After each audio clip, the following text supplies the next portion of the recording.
क्या आप जानते हैं कि सफलता का राज क्या है? जी हाँ, वह है लक्ष्य निर्धारण या गोल सेटिंग। यदि आप स्टूडेंट हैं तो याद रखिए कि गोल सेटिंग आपको सफलता की ओर ले जाएगी। 1960 के दशक में एडविन लॉके नामक एक प्रसिद्ध मनोवैज्ञानिक ने कुछ दिलचस्प प्रयोग किए थे।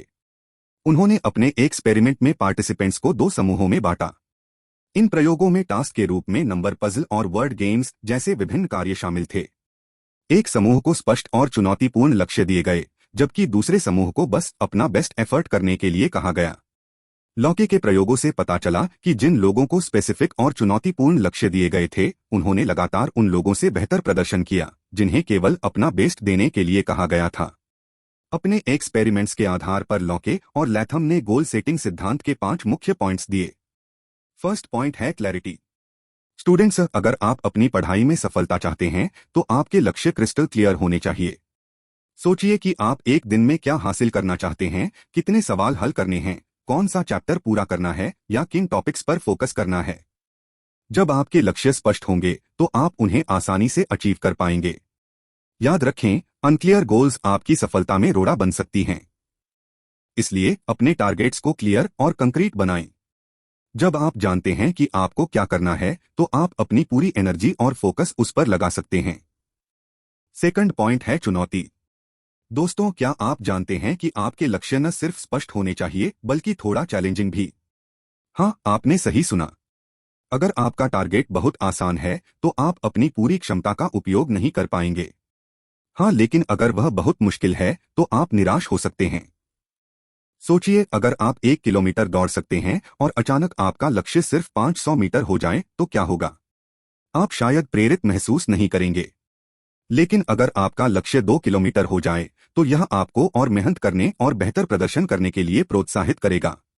यर्क्सडॉर्सन नियम भी यही कहता है, एक निश्चित स्तर की चुनौती आपके प्रदर्शन को बढ़ावा देती है, लेकिन अगर वह बहुत ज्यादा हो जाए तो आपका प्रदर्शन गिरने लगता है।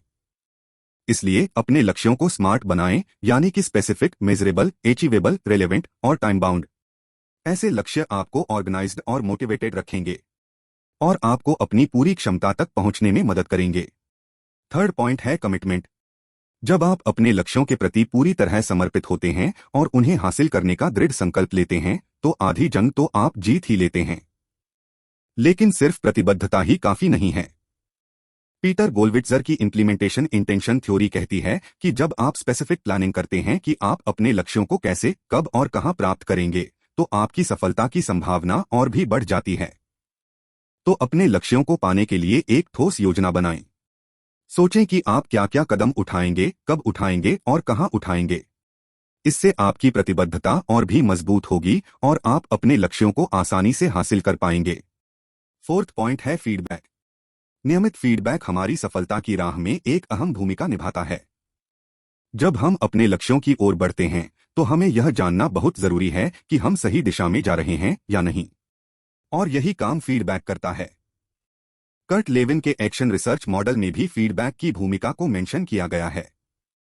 इस मॉडल के अनुसार हमें पहले किसी समस्या की पहचान करनी चाहिए, फिर उसे हल करने की एक योजना बनानी चाहिए और उस पर अमल करना चाहिए।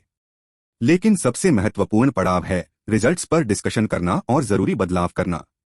जब हम अपने प्रदर्शन पर नियमित रूप से नजर रखते हैं और फीडबैक लेते हैं तो हम अपनी गलतियों से सीखते हैं और उन्हें सुधारते हैं। इससे हमारा आत्मविश्वास भी बढ़ता है और हम अपने लक्ष्यों की ओर तेजी से बढ़ते हैं। तो अपनी सफलता की राह में फीडबैक को अपना साथी बनाएं। चाहे वह आपके मेंटर से मिले, आपके फ्रेंड्स से मिले या फिर खुद आपके अनुभवों से, इसे सीखने और बेहतर बनने का अवसर समझें। याद रखें, फीडबैक आपको सफलता के शिखर तक पहुंचने में मदद करेगी। और लास्ट यानी फिफ्थ पॉइंट है कॉम्प्लेक्सिटी ऑफ द टास्क। जब हम अपने लक्ष्यों को निर्धारित करते हैं तो हमें यह सुनिश्चित करना चाहिए कि वे हमारी एबिलिटी और के अनुरूप हों, और इसके लिए हमें कार्य की डिफिकल्टी लेवल पर ध्यान देना बहुत जरूरी है। कार्य की जटिलता से मतलब है कि हमारे लक्ष्य को पाने के लिए हमें कितनी मेहनत करनी होगी, कितना समय लगेगा और कितने रिसोर्सेज की जरूरत होगी। अगर हम इन बातों को ध्यान में रखकर अपने लक्ष्य तय करते हैं तो हमारी सफलता की पॉसिबिलिटी बढ़ जाती है। उदाहरण के लिए, अगर आप एक नई लैंग्वेज सीखना चाहते हैं तो आपको यह सोचना होगा कि इसमें कितना समय लगेगा, कितनी मेहनत करनी होगी और क्या आपके पास सीखने के लिए जरूरी रिसोर्सेज उपलब्ध हैं। अगर आप इन सब बातों को ध्यान में रखकर लक्ष्य तय करेंगे तो आप जल्द ही उस भाषा को सीख पाएंगे।